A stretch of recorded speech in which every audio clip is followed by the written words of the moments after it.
Hello, and welcome. I am excited that you are here to talk about the loaded question fallacy and how it comes up in discussions about climate change. Loaded questions contain incorrect or unverified assumptions. Unfortunately, these questions are a common tactic used to manipulate discussions and steer them in a predetermined and biased direction. Because loaded questions contain implicit assumptions or biases, these questions can be misleading or divisive. As such, loaded questions can hinder open, honest, and evidence-based discussions about important topics. We should not start conversations with accusatory or unfounded questions like "Why do you want to destroy the Earth's climate?" or "Why do you want to wreck the economy?" Let's consider that example. Imagine that someone says, "Why don't you care about people working in the fossil fuel industry?" This loaded question implies that caring about the environment and supporting workers in the fossil fuel industry are mutually exclusive, which may not be the case. Instead of putting someone on the defensive with a loaded question, we could communicate our concern and work with them to address the issue together.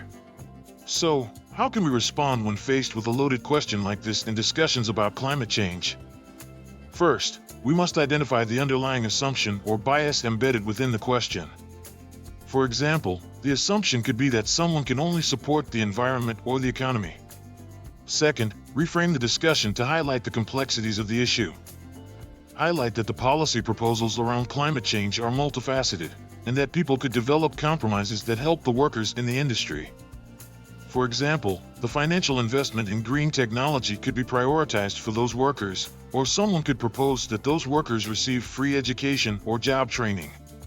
That way, you could acknowledge the legitimate concerns of workers in the fossil fuel industry while also highlighting the urgent need to transition to renewable energy sources for the benefit of both people and the planet.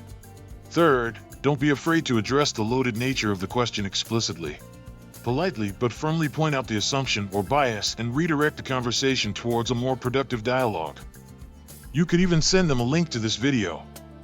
In summary, by being aware of loaded questions and responding thoughtfully and strategically, we can promote more constructive and open-minded discussions about climate change and its solutions. Thanks for watching. Please support our channel by hitting that like and subscribe button.